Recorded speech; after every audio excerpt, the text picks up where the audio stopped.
All right, y'all. We back up in here again, man. We back. I ain't got my glasses, but it's all right though. We gonna get it popping either way though. Where my oldest at? Yeah. Get my glasses, y'all. We ain't ready. I got my eyes gonna be messed up. They had my eyes messed up. But nah, man, welcome back, y'all, man. On y'all way in as usual, man. Make sure y'all hit that like, subscribe, share, turn notifications on, all that in the bag of chips, man. We about to get into it tonight. And also, yeah, for y'all that don't know, we got a backup channel, man. We got to get a backup channel because YouTube been on some real funny stuff lately. Make sure y'all go subscribe to the backup channel right here. Make sure y'all do that. I'm gonna try to pin that at the top if I possibly can. Cause yeah. Make sure y'all do that. Either way though, man, we about to talk about some things, man. Y'all see the title of the video, man. Are white Americans blind to the USA, or are they just like their ancestors? We're gonna talk about it today because there's a lot of interesting things that have been going on recently. Clearly, the war, but there's a conflict because we ain't got boots on the ground. And we're gonna talk about some shit that I think a lot of people don't really want to hear about. And that's why I want to give a shout out, a real big shout out to Breaking Point. They really been on top of their game. They really been on their P's and Q's, been getting the information and really getting the stories that a lot of Americans need to hear about, and not the cookie cutter stuff that they just put on the major news networks to try to rile up hate and anger and emotions and shit. So we're gonna go to our first video. Shout out to Breaking Points again for this one. Let y'all know what's kind of been going on and why I don't understand why some people try to defend the rich and the wealthy when at every chance they get to fuck you over and make money for themselves, they do it. But you sit around here and advocate that they have a hard time, they get out there creating jobs and all that bullshit. All y'all people, I don't know what's wrong with you, but as usual, get your cigarettes, get your weed, get whatever you need. We about to get into the first one. So let's go ahead and get it. Breaking Point, shout out. Let's get it, y'all. Let's see what we got. I ain't even got that shit on screen. And I got the audio off. Slide. So we recall yesterday we talked a lot about Trump market manipulation. It turns out that market manipulation definitely worked out for several people, but we don't know any of their names. Let's start with the first one. Let's put it up here on the screen. Here we have from the Financial Times. Traders placed $580 million in oil bets ahead of Donald Trump's social media post on Iran talks. Is that normal? $580 million, y'all. And he gonna show you the time period in between, but because they say they place these bets on the oil market. Y'all can bet on stuff, whether you think oil's gonna go up, oil's gonna go down, whether it's gonna rain tomorrow, or whatever. So you can literally bet on a lot of things. They bet on this oil shit, and when you see the time frame of when they bet and when Trump actually said something, bro, you know something fishy. $580 million, y'all. 580. Well, no, apparently it's not. 15 minutes before the Trump post touting productive talks, 6,200 Brent and West Texas intermediate futures contracts change hands between 6:49 a.m. and 6:50 a.m. New York time on Monday, a quarter of an hour ahead of the president's post. $580 million was the notional volume. Trading volumes left at the exact same time, 27 seconds before 6:50 a.m. Futures tracking the S&P 500 jumped in price moments after the oil trade, volumes rising significantly during that time frame. Trump's announcement at 7:04 triggered a sharp sell-off across the global energy markets and jumps in the S&P 500 stock index and European equities as investors dialed back bets on a prolonged conflict. The well-timed trades echo the flurry of large, highly profitable bets made on Polymarket for the timing of the U.S. attacks in recent months on Iran and Venezuela. The White House has denied that they had anything to do with this. The only focus of President Trump and Trump administration is doing what's best for the American people. Well, it just...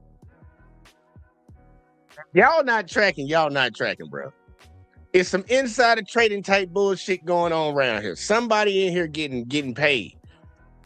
How would you know to sell off or to buy depending on an announcement that the president's going to make in like 15 minutes? How would you know? And it was to the tune of a lot of people to get all the way up to $580 million.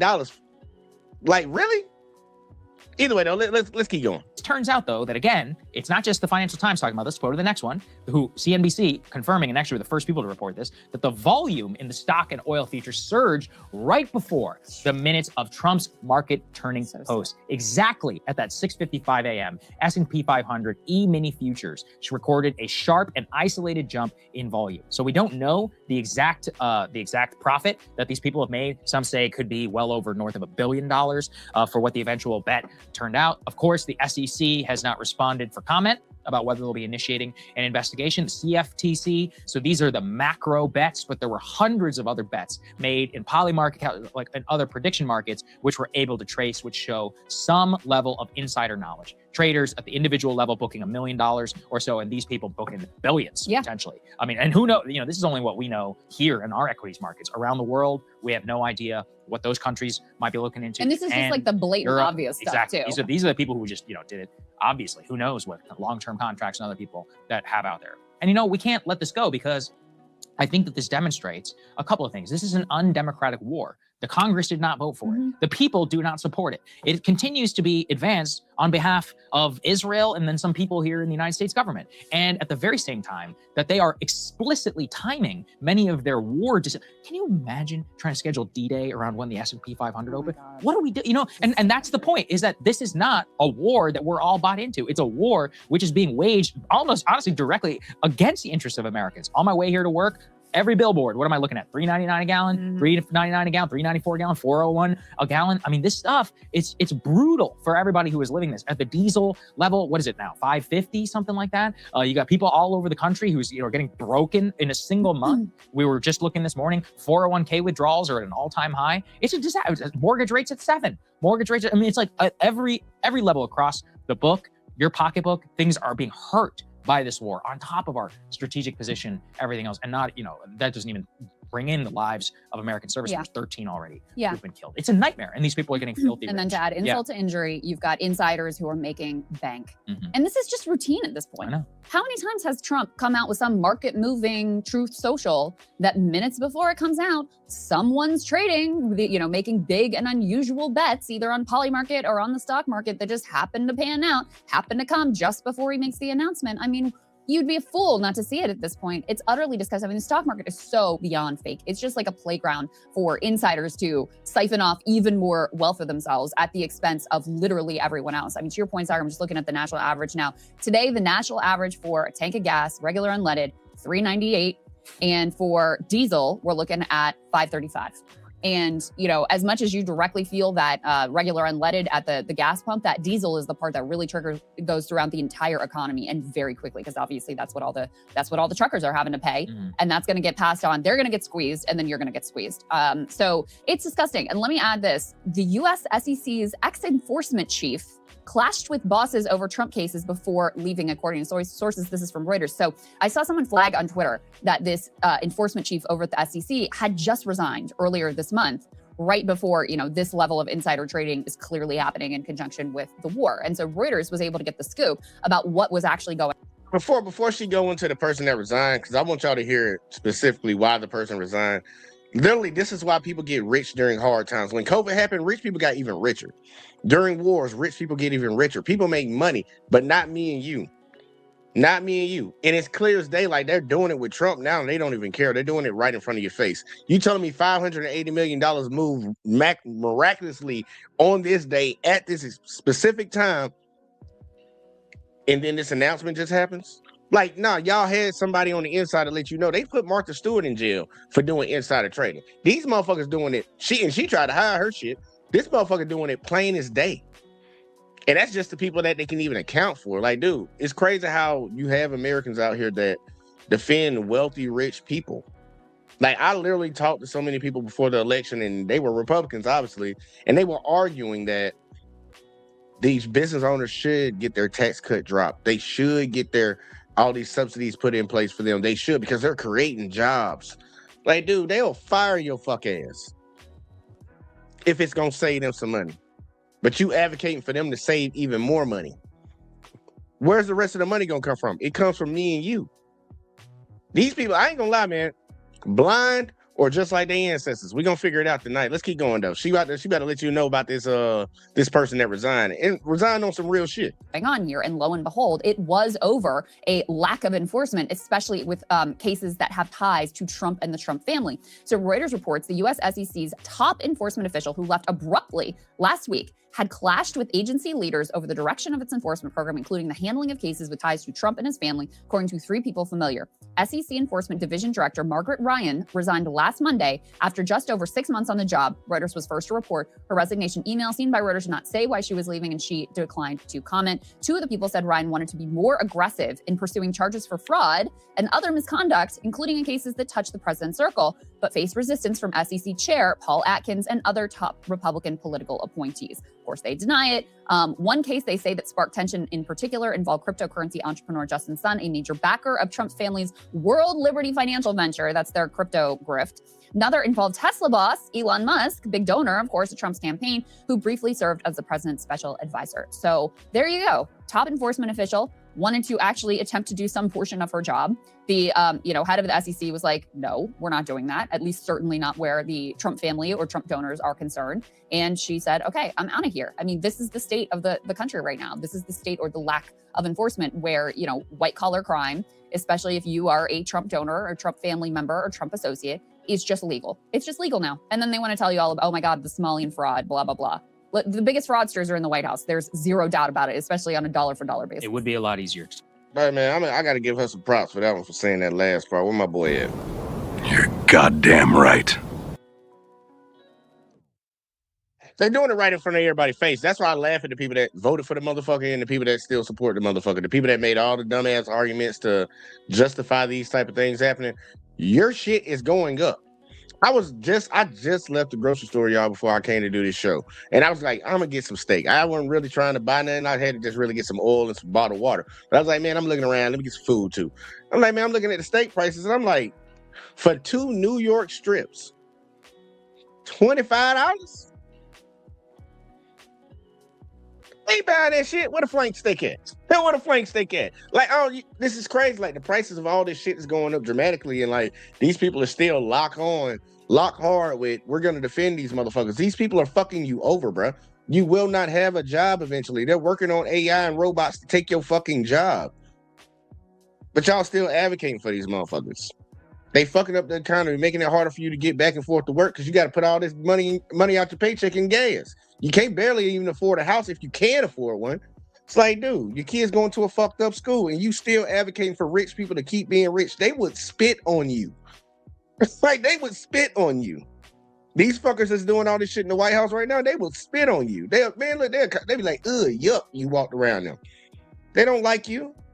Got Uncanny in the building. He said, what up, Jay? The MAGA people are in denial. Like, yeah, some waking up, but majority of them in denial.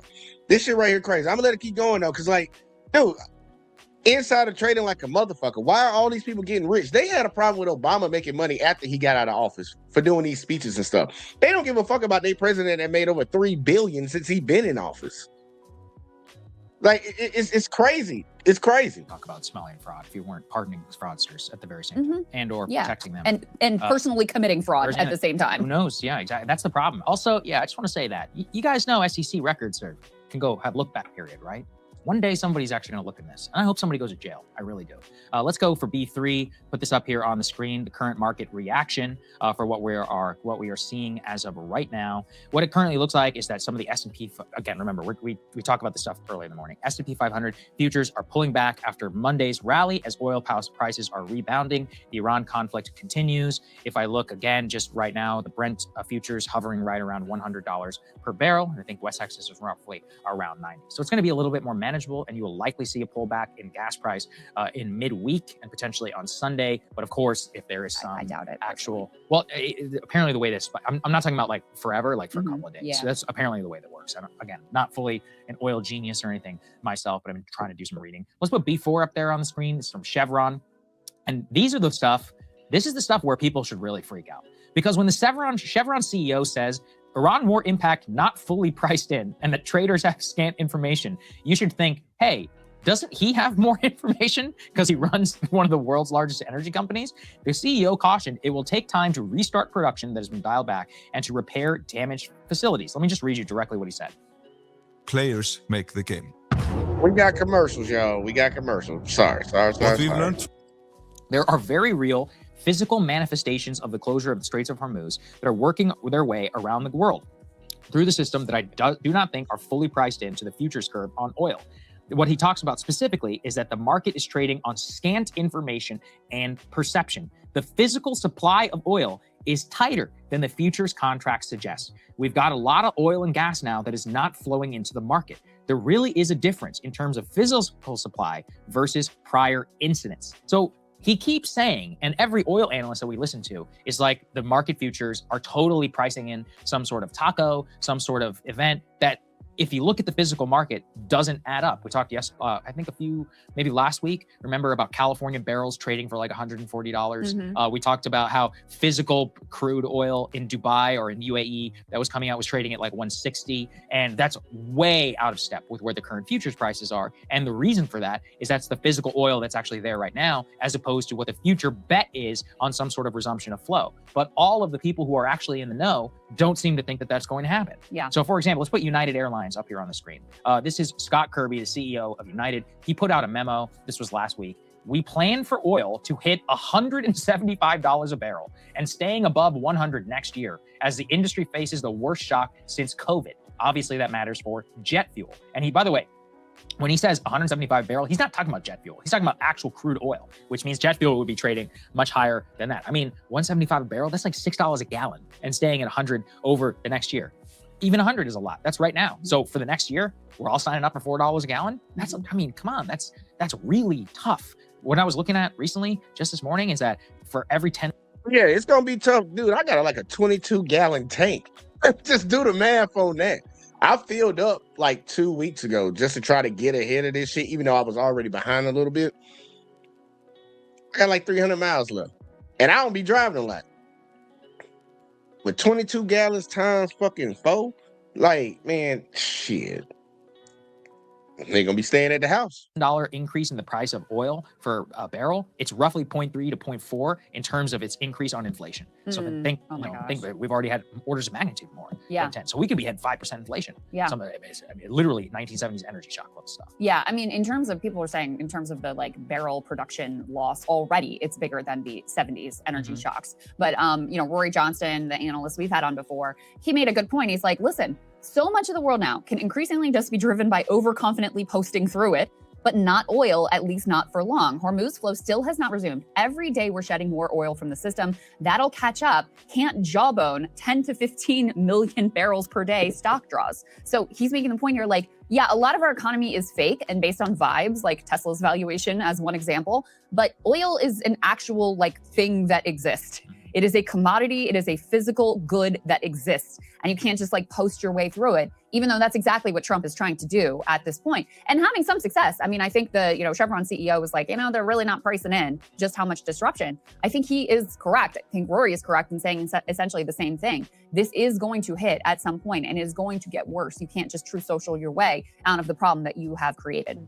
And think about all the downstream effects. So oil is high, which means demand destruction, pullback, high inflation, high interest rates, stagflation, once again, high unemployment rate, high mortgage rates. I could go on for a long time. Pullback in AI, 10% correction in the stock market, 15% correction for the tech industry, mass layoffs across the U.S. economy. I'm just giving.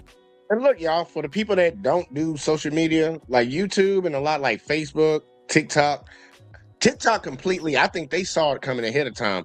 They changed their entire pay structure ahead of this. Like people that were making $3,000 last month, them motherfuckers lucky if they get $13. And you can just go on TikTok and watch people crying about it. YouTube, they just started kicking people off the platform, demonetizing people. They're playing ahead for this, and you be like, these are tech companies. They still got expenses, and they gonna maximize every dollar they need to get at your expense. It's crazy, man. The whole 1970s playbook. And remember, the only way they solved it was 19% interest rates, which just, that scarred a generation forever in terms of how they think about finances and banks, like literally the Federal Reserve. It changed the entire outlook for an entire people. Student debt would climb, debt servicing, education. The downstream, fertilizer, I haven't even talked about fertilizer, helium, semiconductors, the global supply chain, potential famine, food crisis in the third world, Sri Lanka, India, Bangladesh, already having gas shortages because they all have cooking gas. you know, this. And so like over here, our problems are just going to be economic. In the rest of the world, like we're talking about life and death. Yeah. And if this extends, remember during COVID with Biden, we would often talk about like there's a significant portion of the country, I think in the Northeast or like way up north, where they still use like heating oil or gas. And that spike like destroyed their heating bills and pocketbooks for a long time. So, I mean, you know, I don't want to scare people. I'm pointing out like why it's so imperative to pull the war back as soon as possible. But if these people are to be believed, it doesn't even look like that's even possible. And then we're going to be at some $4 a gallon. Like it seems like the base case is $4 a gallon now for over a year, which is, I mean, really just devastating. Well, luckily the economy was really great before this. Right. So people, I'm sure, have a lot of cushion. They're feeling very confident. They'll be able to weather the storm. Right. Very true. All right, let's move on. Yeah. Yeah. Hey, look, I like that they try to put the little bright side on the end, but that ain't the truth for a lot of Americans, man.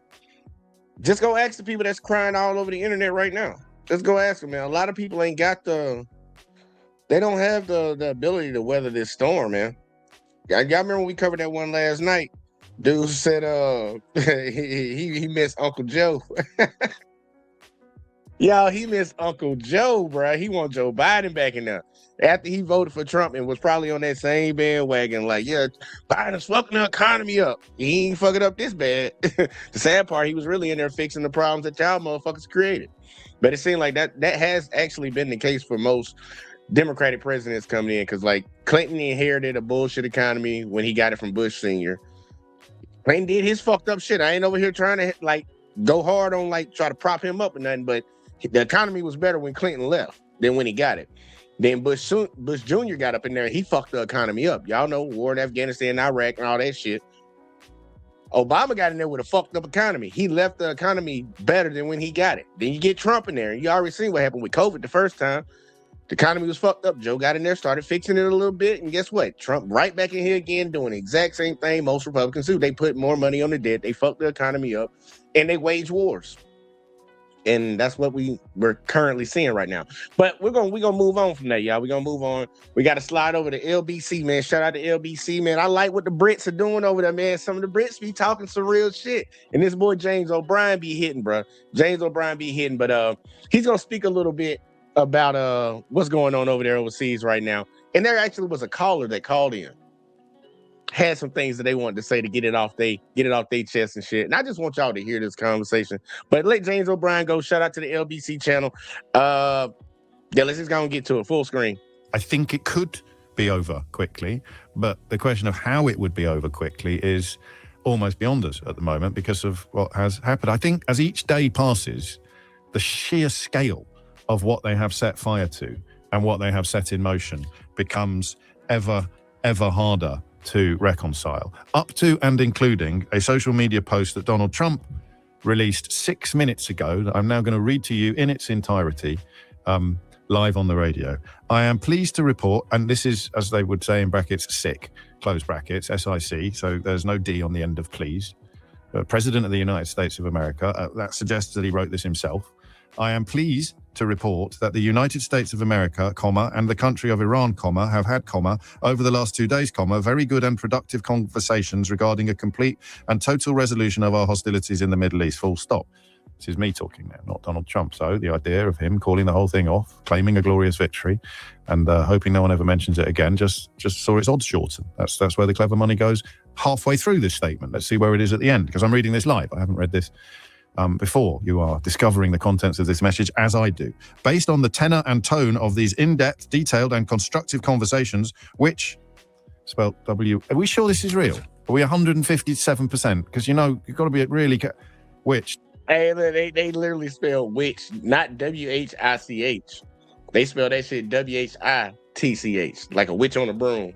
It's like, and this from the president's fucking shit. This is his account on True Social.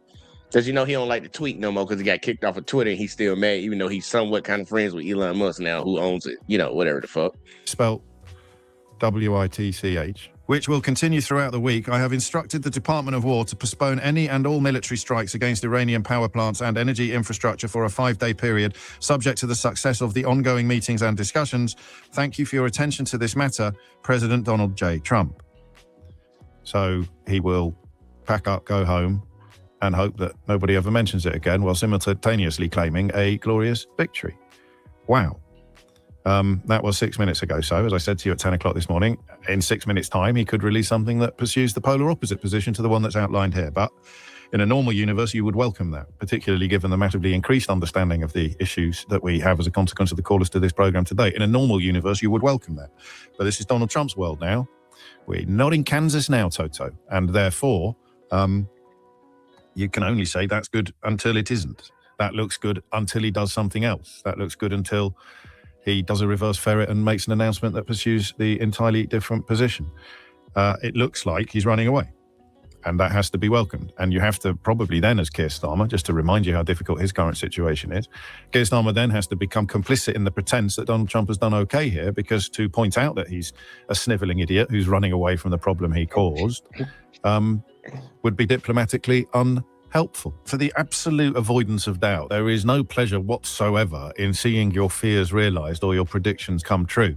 So when I reminded you at 10 o'clock this morning that it is a largely pointless exercise trying to unpick or analyse any situation that Donald Trump is involved with, I wasn't expecting it to come. There's something the way some of them Brits be talking, man. I just like how the words just come off the tongue, man. I just don't know what it is. I'm letting them keep going. Quite so catastrophically true quite so quickly. So if you're just joining us, he's posted on social media claims that... Oh, remember, y'all, that we covered this yesterday, pretty much how he came out and said this shit, put this out there. And this is the shit that they were talking about with the first video, about how he came out with this announcement on True Social. But 15 minutes before he came out with this announcement, all these motherfuckers started buying stock or selling shit in the exact same industry that, but remember, we talked about it yesterday, it could be a pump fake, because you remember the Iranians came out and said, nigga, we ain't talking to you. We don't know what the fuck you talking about. We ain't been speaking to you, bro. We stand 10 toes down on what we said from the beginning. Y'all niggas need to get the fuck out of here, and we need this, and this. They even asking for reparations. I ain't gonna hold them. They should get some. And we should get ours before them, but either way though.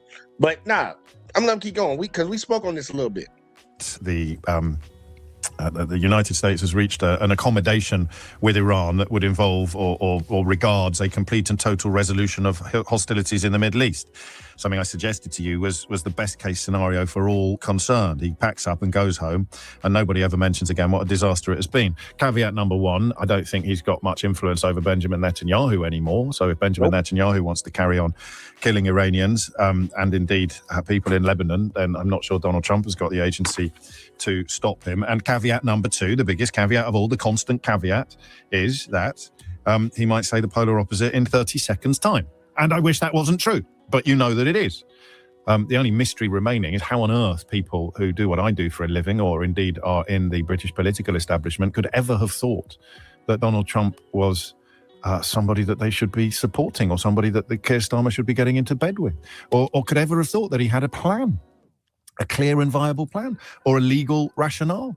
And these are some of the biggest names in UK commentary and in UK politics. Kemi Badenoch, Nigel Farage, all of these people who looked at what we looked at and thought, yeah, we should definitely be jumping into Donald Trump's pocket. He's our guy. He's our man. Dick Littlejohn in the Daily Mail, writing about he'd never been more ashamed to be British than as a consequence of Keir Starmer's decision not to get involved in an illegal war that has failed and which Donald Trump, as of now, looks set to abandon in a deeply humiliating fashion, albeit that he'll pretend it's been a glorious victory, just like he did 9 months ago. When he obliterated all of Iran's military capabilities just 9 months before having to go to war against them because Iran's military capabilities were so great. I am pleased to report. That makes no sense. And detailed and constructive conversation. I mean, who wouldn't trust a man who can't spell which to conduct detailed, in-depth and constructive conversations with the Iranian regime? But that's the best we've got at the moment. That is literally the best we've got, is the hope that he's telling the truth, even if he can't spell which. So do you want to react live to that? I'll read you the whole thing again, and then I'll remind you of the phone number, and then we'll talk to Taz, who's in Haywards Heath, about the question that's already on the board, and you can tell me, what do you make of this? I am pleased to report that the United States of America and the country... And look, we already heard him read it again, so let's get the call up in here, y'all. This is very interesting. I love the way because some of these people be calling in, be from the UK, and they got some dummies over there, too. But I want y'all to see this shit. Listen to this shit. This is in Haywards Heath. It's almost out of date, the question we were asking at 10 o'clock this morning, Taz, but we'll press on regardless. What would you like to say? Oh, yeah. Hi, James. First time caller. Welcome. Thank you very much. I think, I think Donald Donald Trump, I think, is an absolute lunatic. He's been pulled by the nose by Netanyahu, in my opinion. How dare you say that? Dick by name Little John in the Daily Mail wants him to be the government of this country. He wants to be ruled by him. What an outrageous slur on an obviously brilliant leader. Well, yes, absolutely. I mean, Netanyahu has been trying to get a war with Iran for 40 years. And, he's finally found a president who's got an ego that's so big he can effectively manipulate him and pull. That was what Marco Rubio said in the first days of this excursion or incursion or war or whatever they're calling it today. That was what Marco Rubio said. So you definitely have a lot of support for that analysis. Yeah, but the problem is, in dint of him pulling America into it, he's pulling us into it.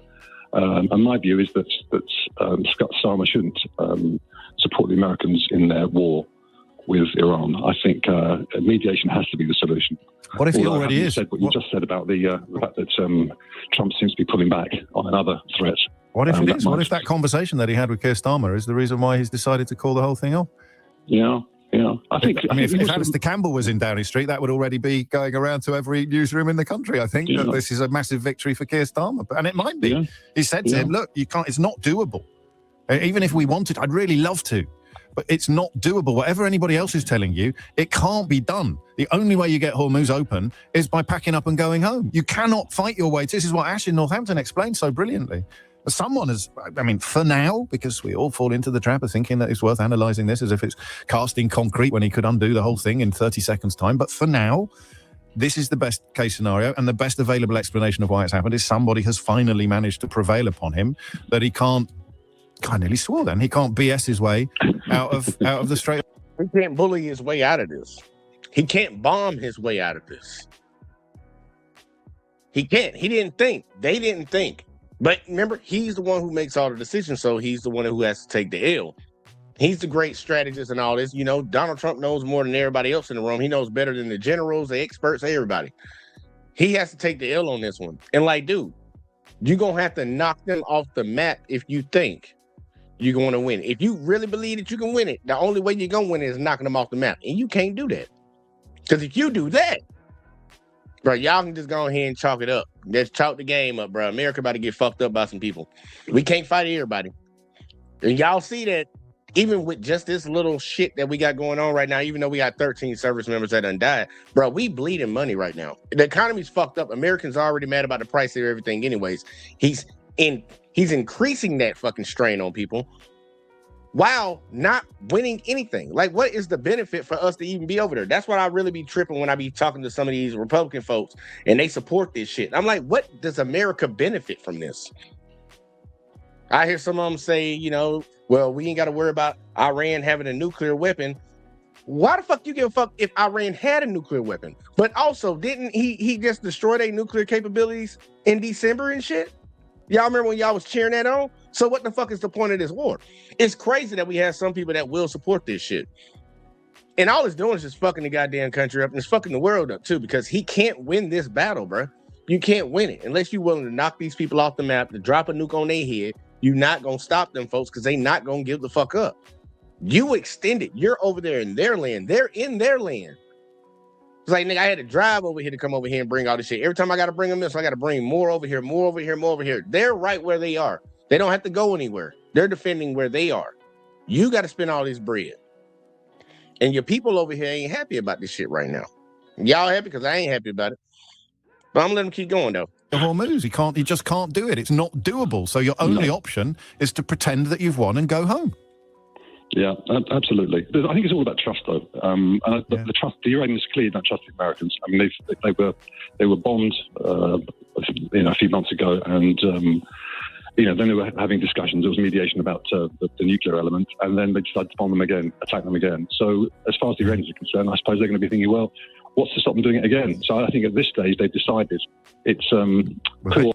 That common sense, ain't that what we said last night? Why the fuck would the Iranians trust anything that comes out of the White House? I was talking to you before, and then you bombed our nuclear sites in the middle of talking to y'all, and that's when Trump claimed that he decimated their nuclear sites. Then, okay, a couple months go by, whatever the hell, we talking to y'all again about a nuclear deal, and next thing you know, you and Israel bomb us again during negotiations. Why would they trust any fucking negotiation from the United States when the last 2 times they tried to, y'all bombed them? Any person with common sense would put two and two together. I'm glad this gentleman can, but a lot of other folks walking around here in America don't seem to get that shit. They don't seem to get it.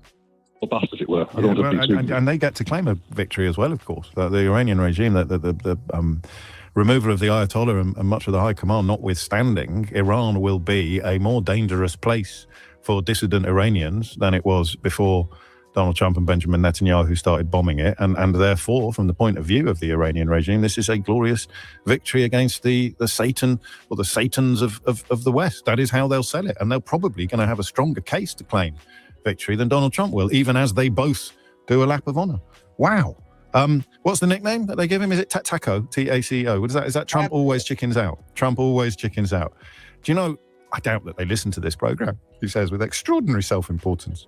But you'd almost try to caution people who are on the right side of history, you know, people who aren't writing columns for the Daily Mail about how they've never been more ashamed to be British.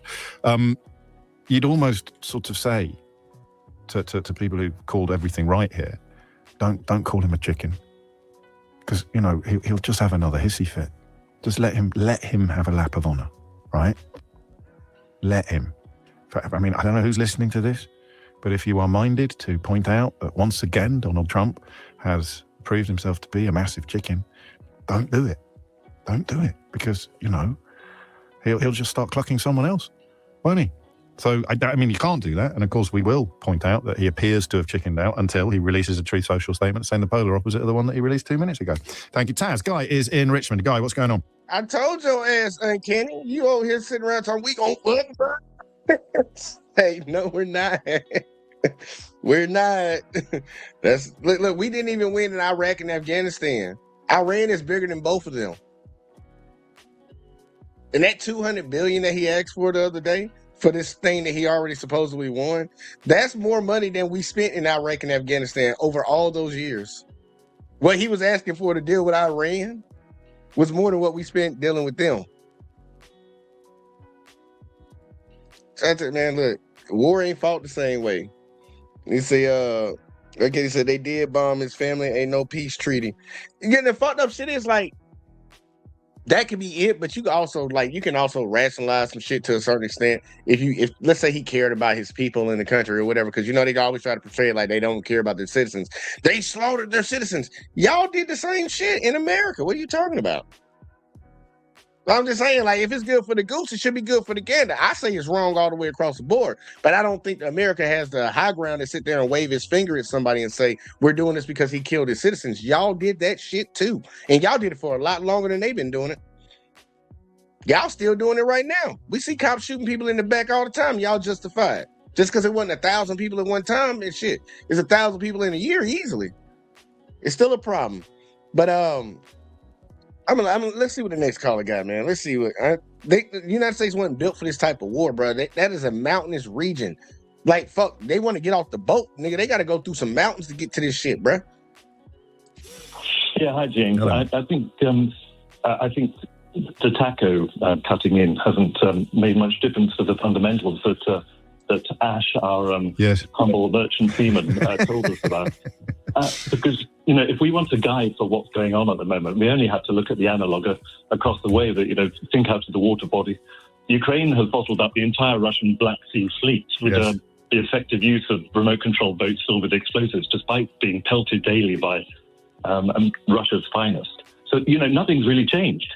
The only way you're going to get shipping through the Hormuz is if the Iranians and the Omanis want you to. And we mustn't forget it's two-sided, the Straits of Hormuz. Of course. We've got Oman equally on the other side, but Oman's not blocking anyone, of course. But it has to be the goodwill of the two people either side of the passage. And the only way out is really what the TACO has done for us. But they still retain control over it.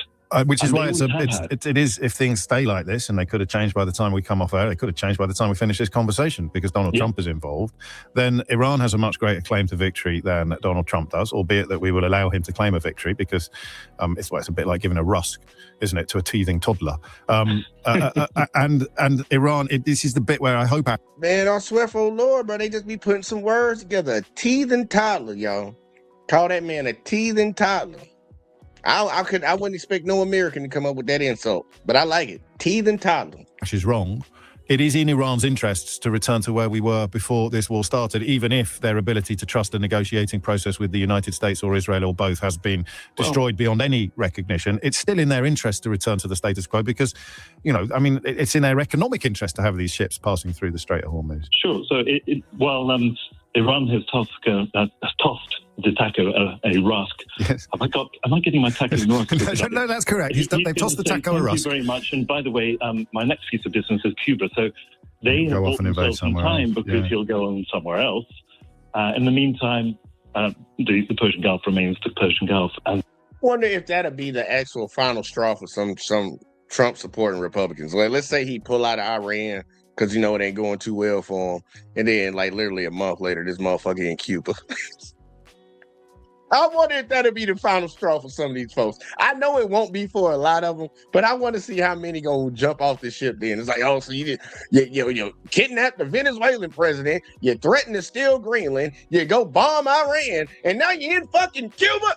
It's like I would love to see how they would react to that shit. Because I got a feeling he still might do it, bro. Because I don't think he give a fuck. He need to get into a war if he want to do his third term shit. There's only one way that he can actually do a third term, and that's if he just cancels all elections because we're in the midst of a war. Like a heated war. He can actually use that presidential power. So he might, I don't know, man.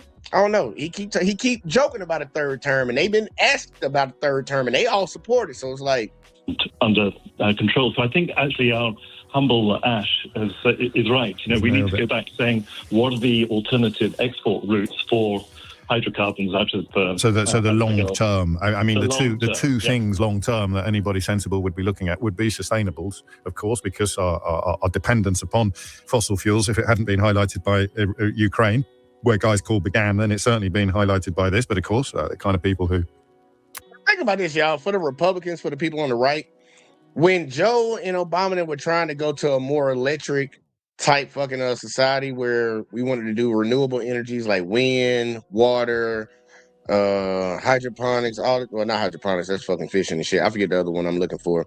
But other energies outside of just burning coal and burning diesel and shit. They fought against it. No, we're bringing back coal. Drill, baby, drill, all that shit. Now you suffering because that's all you depended upon.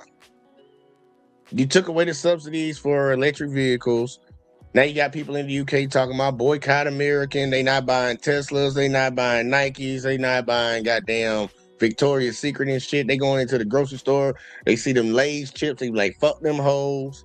Like they really on some type of time. Like you built your whole economy to be built off of one industry just to save these oil execs who gave you money during your campaign. And now you're at a war that's literally fucking up the oil prices, and it's gonna fuck you in the midterms. Like Republicans, I hope that they know it don't look good for y'all in the midterms. It's about to be a blue fucking wave on y'all ass. For the people that actually got some goddamn common sense, now y'all diehard dummies, y'all gonna vote the way y'all vote regardless. But a lot of people are pissed the fuck off. A lot of independents that voted on the right, they pissed off. They don't like the way this shit look right now.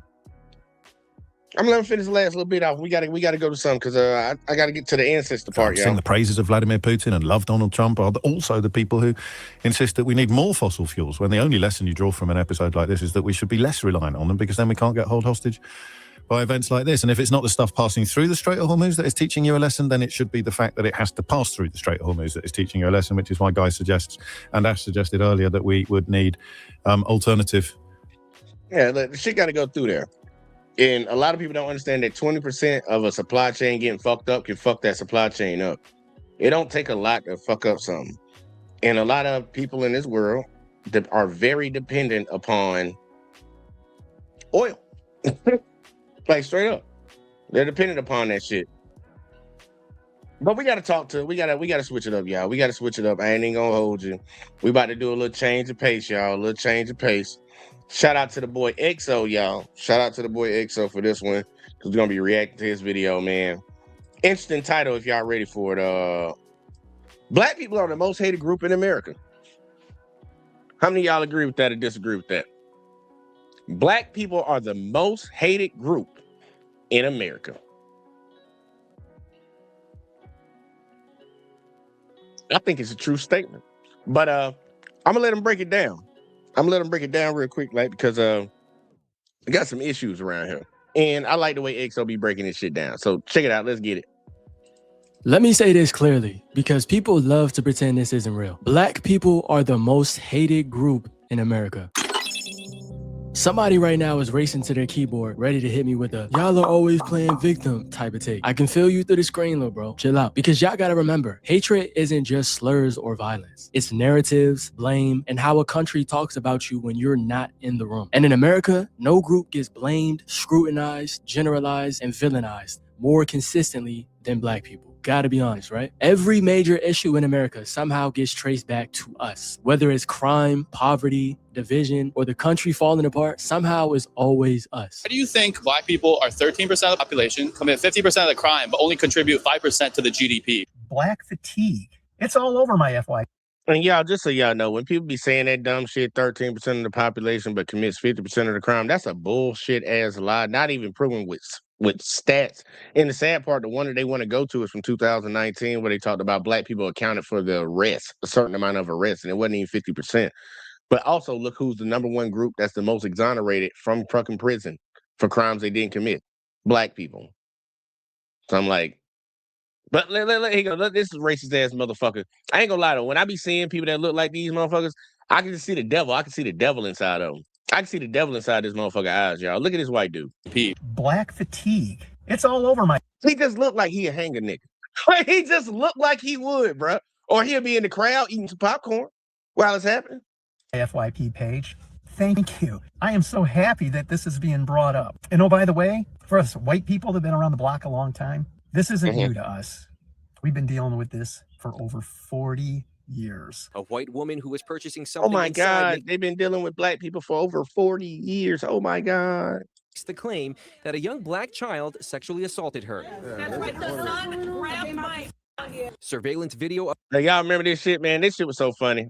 Now, if GoFundMe and all that shit was actually popping like it is now, then they probably would have raised $1 million for this white lady. Because she literally called the police on this little Black kid up there in New York or some shit and talking about he grabbed her ass. Listen to her again. And then watch the video. They're going to show y'all the surveillance footage. Because the whole hood showed up when the dude played the video for her stupid ass. Child sexually assaulted her.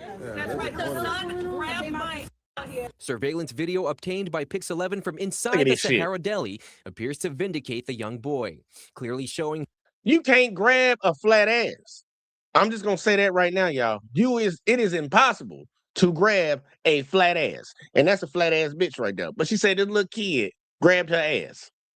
What ass? Him walking by, rushing out to leave with his family. And the crazy part is, we've never oppressed anyone. People will bring up the African kingdom when they hear me say that, but it didn't create a world system where Africans dominated continents, extracted wealth worldwide, or enforced racial hierarchy. We don't have a history of colonizing countries. We didn't build empires off of genocide. We didn't steal land across the globe. And we definitely didn't enslave entire races of people. White America constantly shifts the narrative away from its own history and places it on us. Instead of dealing. Yeah, like right now, y'all, you already know they don't want to talk about Trump. They want to talk about they want to talk about the illegals. They want to talk about the Iranians. They want to talk about everybody else. But I'm like, you the one that went to somebody else's country and dropped the bomb on them.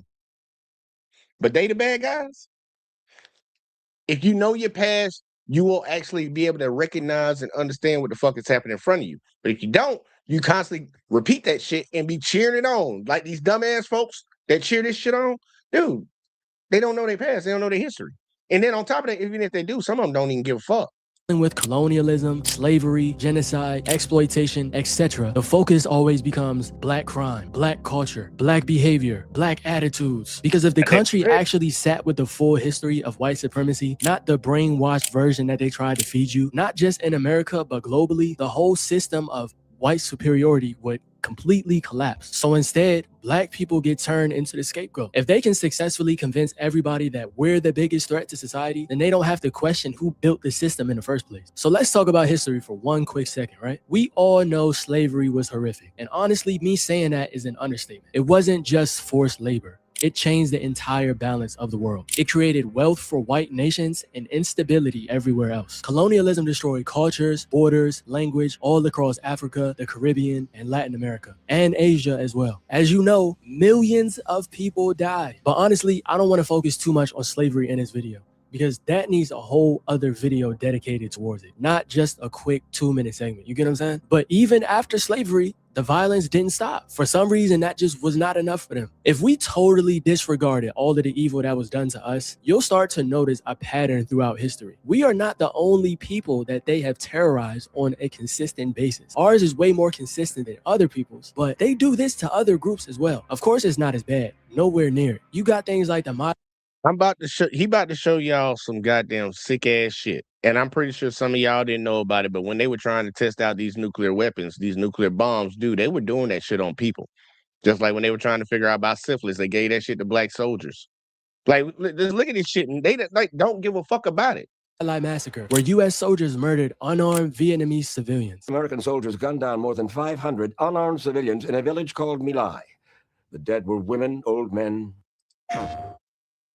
Oh, got a commercial. Don't buy a PlayStation.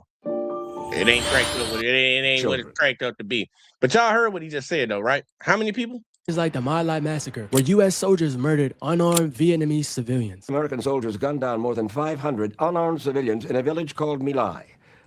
Now, if you just happen to have some people that survived or weren't around when that shit happened that were actually Malayan or whatever the hell, the Vietnamese, and they were yelling and chanting, "Death to America," would you be one of them people that say, yeah, they said death to America, let's go kill them? But they say that because you just murdered over 500 of them. Unarmed, women, children, and old men. I don't think they would be wrong for saying that. The dead were women, old men, children. 170 people were marched down in there. Women, old men, babies. GI stood up on the side with their weapons on full automatic and machine gun fire. There were no weapons captured. There were no draft age males killed. They were civilians. Nuclear testing on Bikini and Etowitok atolls, where indigenous people were displaced and poisoned for years. They literally tested nukes at their homes, bro. That's crazy. And after their homes were used for nuclear testing, they saw higher cancer rates, abnormal birth defects like extra fingers, extra toes, big heads, clear skin that you could see all of their organs through, and a lot of other horrific side effects that a lot of people don't want to talk about. Some babies were born without limbs. There was an instant where there was a baby with no arms or legs and no head. The skin was transparent and they could see all the organs beneath the skin. This baby was born with white hair and no ears and no genitals. You also have... I don't see this shit. And the reason he's trying to push this point right here is that we literally have well, it goes to the video. Black people are the most hated group in America. We're demonized for the things that happen in this country. And are there things that the black community needs to fix, individuals need to fix? Hell yeah. I believe that's the case for all groups. But our group does not have a history of doing this evil type shit to people. But the people that do have the history of that are telling everybody else that these people are the bad people. It don't even make fucking sense, but we have so many people of different ethnicities that buy into that white supremacy bullshit when they come to America and they hate black people. I'm like, black people ain't the reason that you left your fucking country and came to America. These same white people who dick you sucking fucked your country up. That's why you left and came over here. Like, it makes no goddamn sense. We don't have the history of doing any of this shit. But somehow, some way, we're labeled as the evil motherfuckers, the bad ones, the ones you need to always be looking out for. Ask Iran who the fuck they worrying about, who they need to be looking out for you. Ask them black people or white folks. I bet money they're gonna pick white folks. Have coups, invasions, and destabilization across the globe. Listen, I know a lot of y'all racist hate us, right? But y'all literally went into Venezuela and kidnapped their president. Y'all just said, forget sovereignty, huh? That's not even a thing no more, right? That's crazy. I want you to sit back and think about that for 1 second. What if another country invaded the US and kidnapped our president? All feelings aside about how you may feel about him and his policies, right? Most of us here don't even see that as a possibility. So imagine if it became a reality. If something like that was even attempted, it would be an all-out war. And you know I'm telling the truth. Like that's not crazy to y'all that y'all just went into another and captured a president. That's wild. But when y'all do it, it's okay, right? That's real power abuse. But somehow black people are framed as the danger? That don't make sense. Now let's talk about violence, because people love to bring this up. Every time there's a crime involving a black person, it becomes a reflection of all of us. It doesn't matter what it is. It could be something petty or it could be something major. But when violence comes from somebody in the white community, it's lone wolf, mental health, an isolated incident, right? It's different then. A. Adam Lanza shot and killed 20 first graders and 6 educators. The report says he had profound mental, emotional, and developmental challenges. He had a history of mental illness and had become physically aggressive, throwing a chair and glass across the room. Card was experiencing an acute mental health episode in the months before Wednesday's massacre. Most of the mass shooters in this country are white males, but nobody says white culture is violent. No one blames white communities as a whole, and no one suggests that white people need to do better as a group. We just send our thoughts and prayers to the victim and keep it pushing until the next tragedy happens. No accountability at all. And that tells you everything you need to know about the double standard. If most of them were black, oh my goodness, it would have been total, they would have been losing it. It would have been crazy, right? In my opinion, black people in America are easy. Man, they would have changed laws when the Black Panthers were marching around with semi-automatic guns, trying to protect their community from the white cops and white people that used to come in there and fucking destroy their shit. What do? We got an assault weapons ban now. And that's just from people just defending their community, not harming folks, just defending their community from people that would come into their community and harm it. But this shit, they actually out here murking people. Can't do nothing about it. Can't do a goddamn thing about it. To hate for one reason. Just us being here contradicts their entire narrative. This country loves to talk about freedom, but while it was being built, we were enslaved the whole time. It likes to talk about equality like it was always meant for everyone, but we were deliberately excluded from it and still are to a certain degree. And it talks about justice even though the legal system has historically been used to criminalize us instead of protecting us. Our existence exposes their lies. So instead of fixing the system, it just attacks the people that expose it. What also makes people uncomfortable is the fact that despite everything that was done to us, Jim Crow, slavery, redlining, mass incarceration, environmental racism, and other things that are still being done to this day, we did not disappear. We're still here. And instead of acknowledging our existence, America just framed it into entitlement and victimhood. But victims don't usually get blamed for everything in society. Targets do. Y'all gotta understand.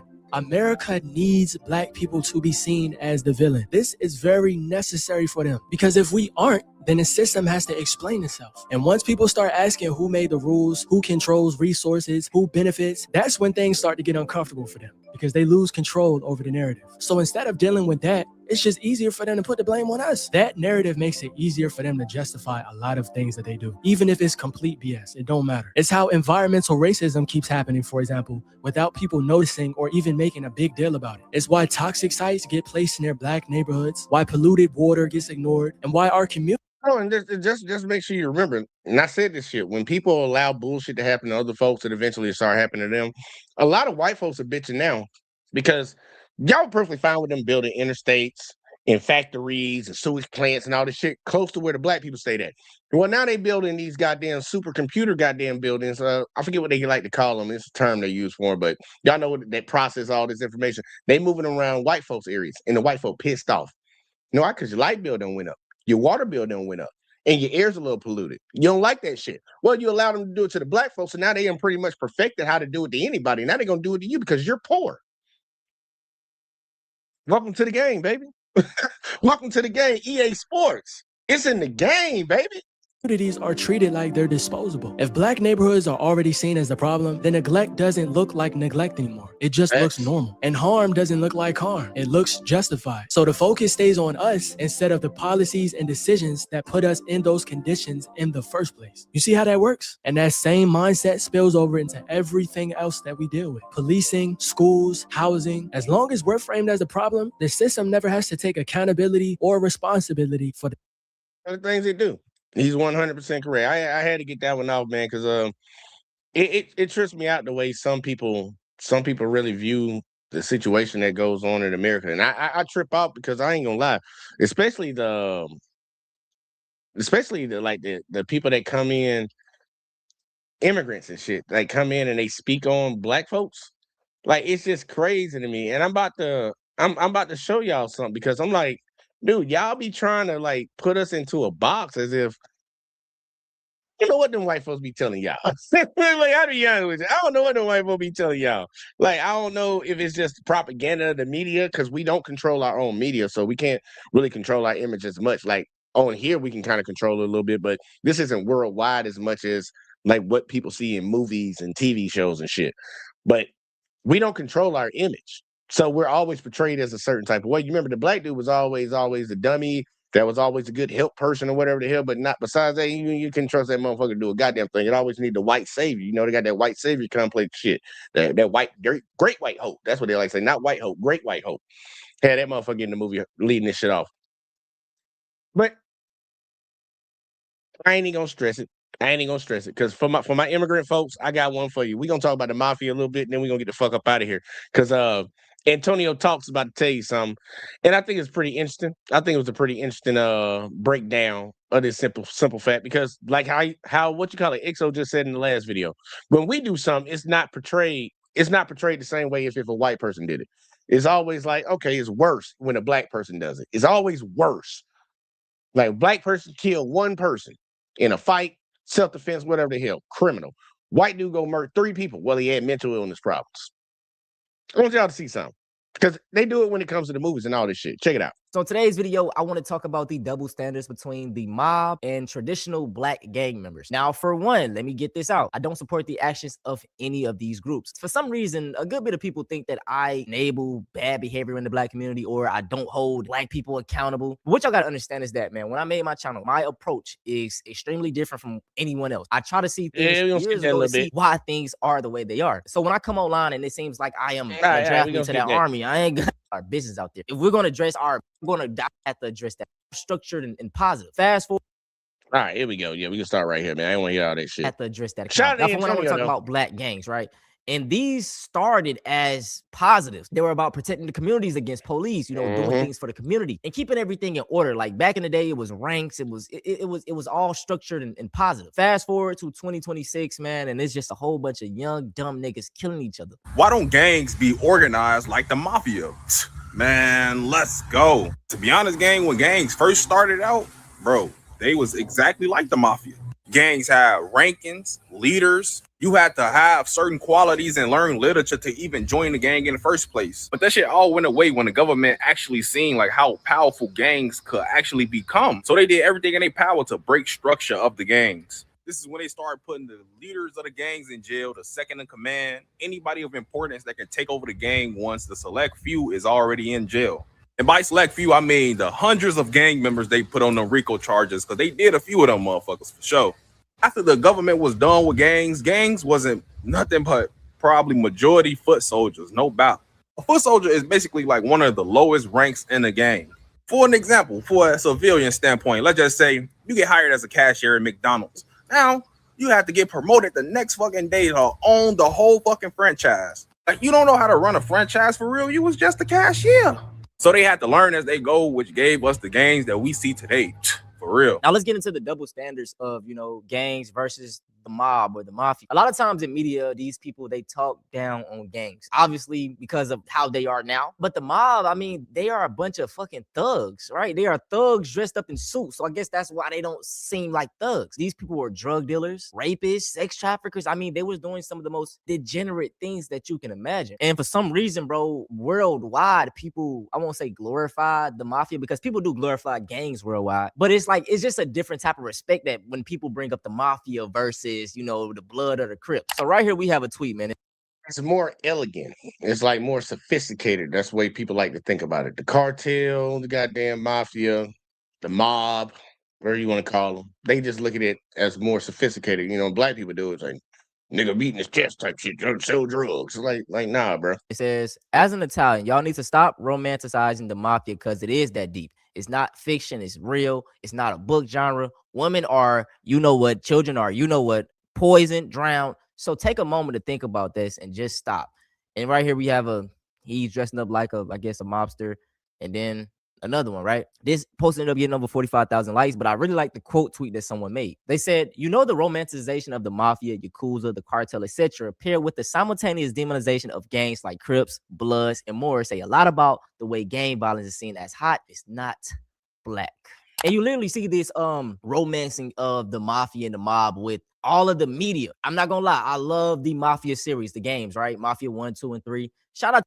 Never played it. to Mafia 3, you get to kill goddamn KKK members in that game. But this is a way of glorifying the mafia. All of the movies, you know, the Goodfella, the Godfather, all that types of stuff. And even when you hear people speak about them, right, it's always so highly, like I said, because they were dressed in suits. Okay, nigga, the most evil people ever were dressed in suits. All them people on them Epstein files were dressed in suits, but y'all want to demonize a nigga for wearing a hoodie. Big shout out to my little brother Hoodie too. A lot of y'all been asking. I'm gonna put his page on the screen. This is my blood little brother. Okay, he's the GOAT. But this is what I mean when I bring up the inconsistencies of things, right? I'm not enabling behavior, but I'm just pointing out the flaw in what y'all really pointing out. And I want y'all to just be honest on what it is, but you don't like black people. It's the same.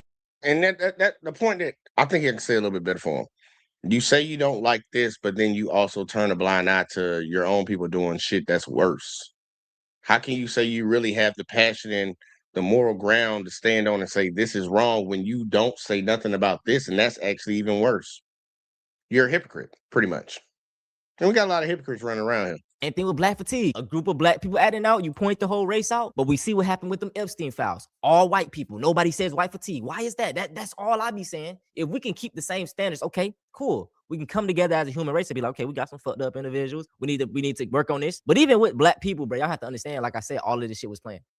Outsmart the market with Base 44 super agents. We got commercials. Set up in seconds. And right, they done, you know what I'm saying? It's literally all planned. Okay, now it's starting to get really. Now we about to hear something. Y'all, if y'all want to go check this man's channel out, no bullshit. I went and checked it out after I watched this video earlier. He got some great content on TikTok.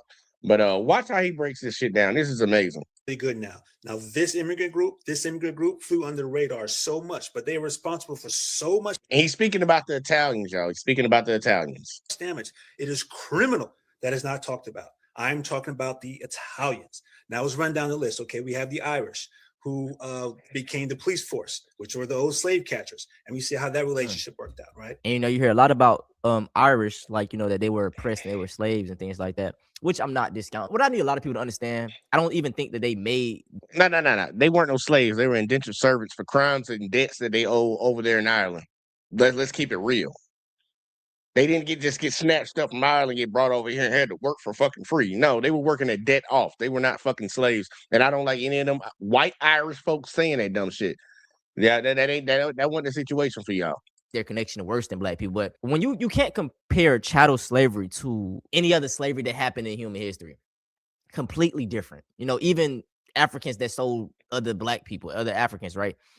It wasn't the same way you could work your way out of that slavery. Chattel slavery was brutal. It was 400 years of, like, your whole life was nonstop. You were dehumanized. Your master could do whatever. You were property, right? A fun fact, like, if you ran away, like, they literally put insurance on us. We weren't, you know what I'm saying? So if we got killed or we ran away, Wells Fargo, they could get their money back. Yeah, I don't get why no black people bank with Wells Fargo, Chase Bank. A lot of these banks, I don't know why y'all bank with them motherfuckers. Bank of America.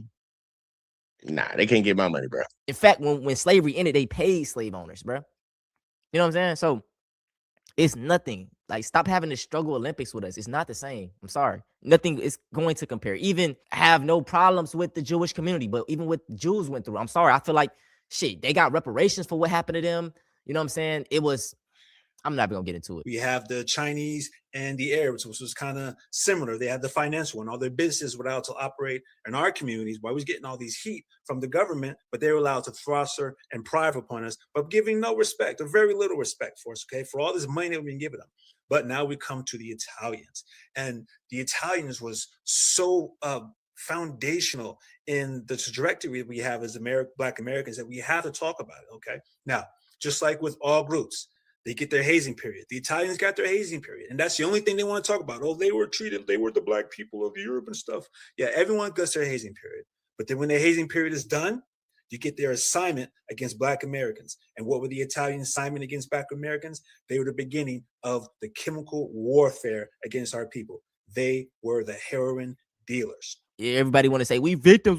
Well, damn shit, we've been victimized our entire fucking existence here, literally. I mean, we ain't been shit but victims. So when I bring this stuff up, I'm not being a victim, my nigga. I'm pointing it out. You know what I'm saying? We in an era of raccoon ass niggas. I'm different. I move the other way. Anytime someone's doing some shit, I go the other way. And I see niggas going down that path. Oh, y'all tripping. Let's get back on point. Point blank. That was their job.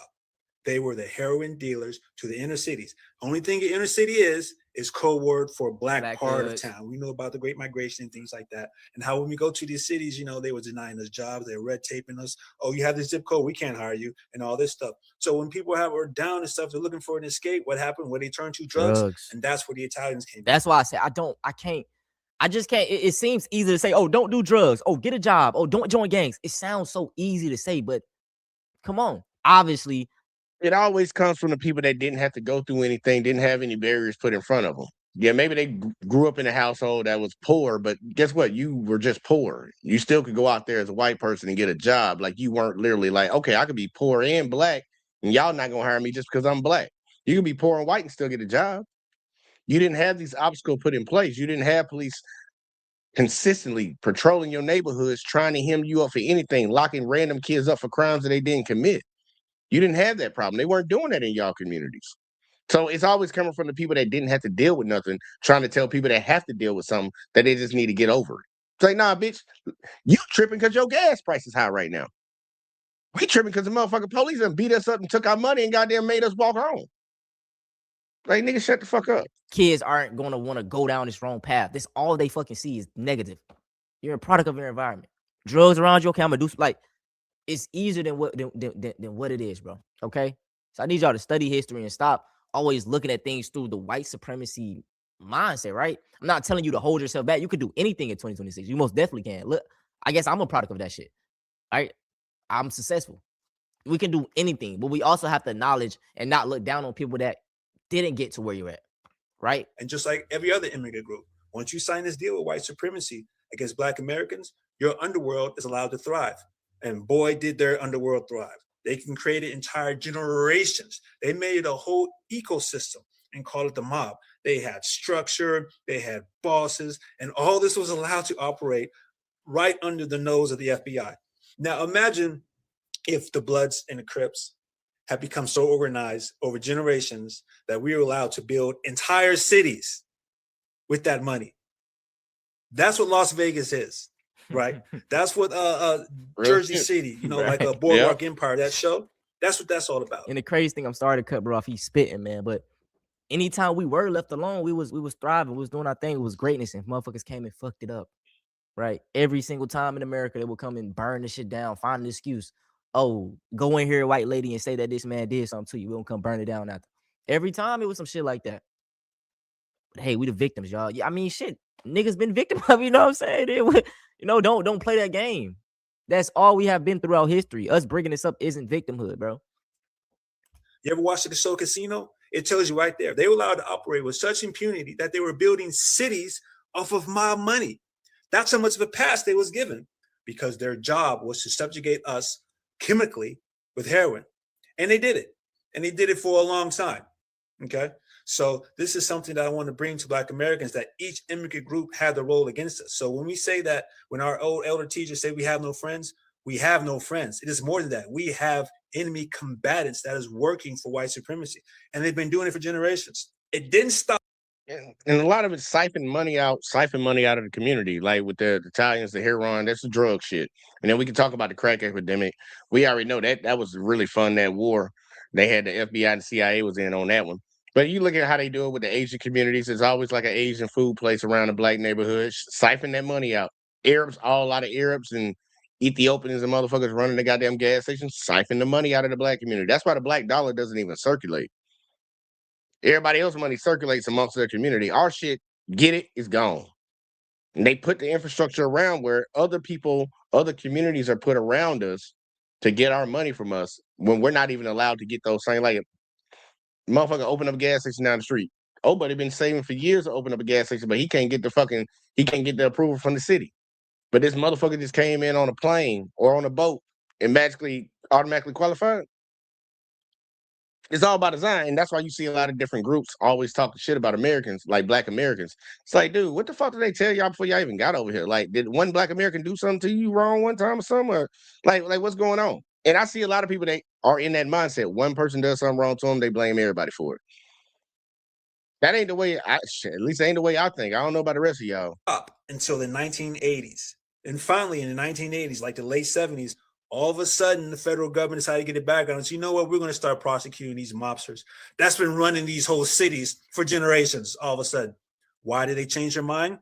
Because in the 1980s, 1980s, I already know crack epidemic. The crack epidemic. He might say something else. Let's see.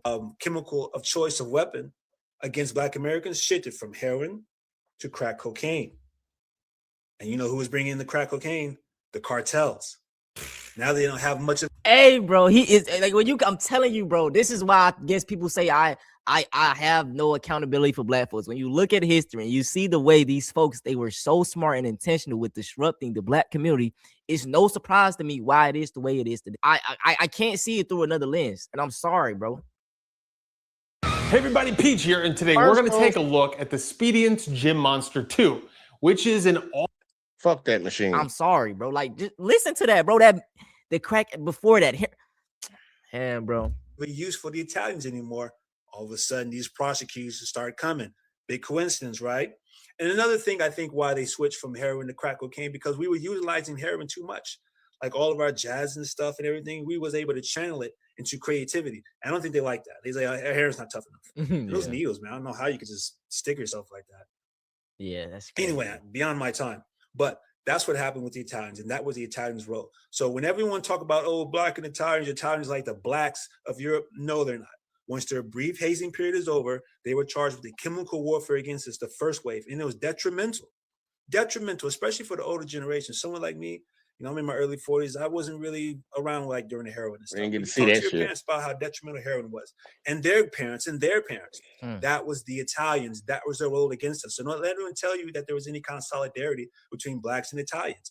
They were the weapon used against us right before this next wave, which I'm going to talk about in the next video. I gotta get his brother Page a shout out. Y'all see it right here, man. Show him some love. He got a breakdown detailing the different, you know, immigrant groups. He got Mexicans, the Arabs, Chinese, Irish. He broke it down, and this isn't us. We just pointing this shit out. Damn, he even got African and Caribbean, right? Y'all know my sentiment. I love all my Black people. I'm not gonna get into all the diaspora boys, but shit, the brother know what he talking about, man. So I would check out his channel. He owned that, man, and big shout out to him. But that's the end of this video, man. I hope you guys. I mean, y'all go check him out, man, for real, because especially with everything is going on right now, we got a lot of anger and discontent going on in this country, and we obviously dealing with a fucking war right now, obviously, and shit, the economy ain't finna get no better. But for my folks out here, don't let these motherfuckers try to goddamn make us a scapegoat for their problems, bro. Because they always gonna do it anyways, but don't give no, look, you better be like Leonidas off of goddamn 300. Give to them nothing, but take from them everything. Fuck that. Stop giving shit away, man. Stop giving ground. Stop being that goddamn code switching ass, goddamn coon ass, Uncle Tom ass motherfuckers when you get around these people when they be saying disrespectful and rude ass shit. Now call that shit out, stand on something, man, because you don't stand for nothing, you're gonna fall for everything. Hopefully things will get better, but I don't see it happening no time soon, to be honest with y'all. But your boy about to get the fuck up out of here, man. I gotta cook. I ain't ate shit today. But man, y'all make sure y'all hit that like, subscribe, share, turn notifications on. I put in the chat the backup channel, man. We got a backup channel just in case, you know, some funny stuff happened on YouTube. So y'all make sure y'all go to that goddamn link. YouTube, make sure y'all subscribe up, man, if y'all haven't. But yeah, man, we're gonna get the fuck up out of here. Appreciate all y'all, man. I'll catch y'all in the next one as always, man.